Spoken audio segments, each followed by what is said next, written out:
When I was growing up in London, I spent the first couple of years of my life I spent travelling around. My mother, after the death of my father, travelled extensively and rather like a family of gypsies, travellers.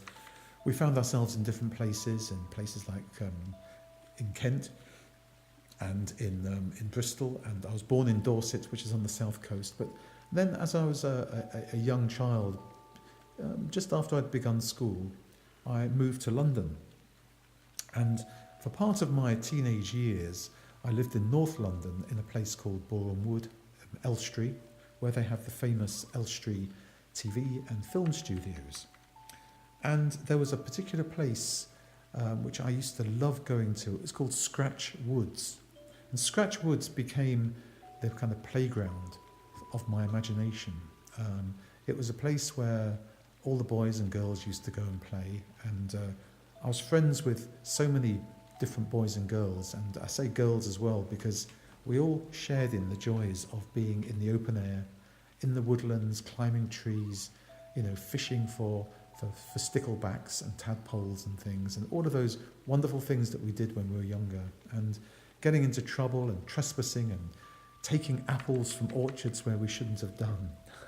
And that was called scrumping. Have you ever heard that word, scrumping for apples? Of course, once you'd scrumped the apples and you'd stolen them from the particular orchard, you took one taste and you threw them away because they were just so tart, so bitter and sour and so hard. That's right, scrumping.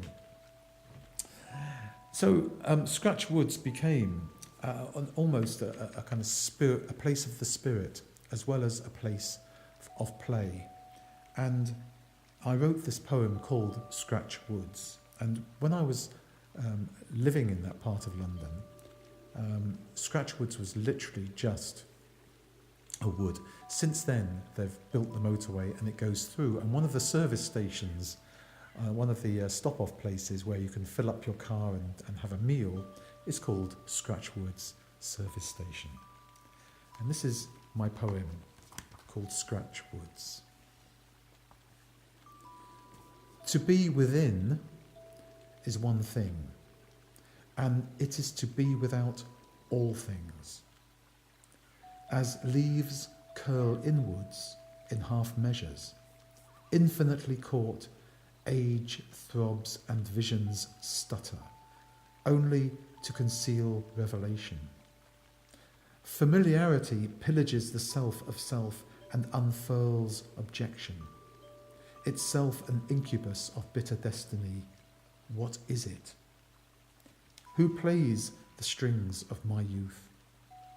I am born of soft wood for convenience, with compacted features ever static, and limbs less fire but ever kinetic.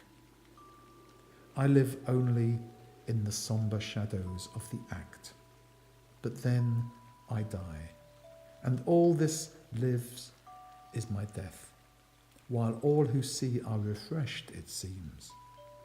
October is the dying month, with rich colour to emboss the dying earth. A very appropriate little poem, considering we are about to enter October.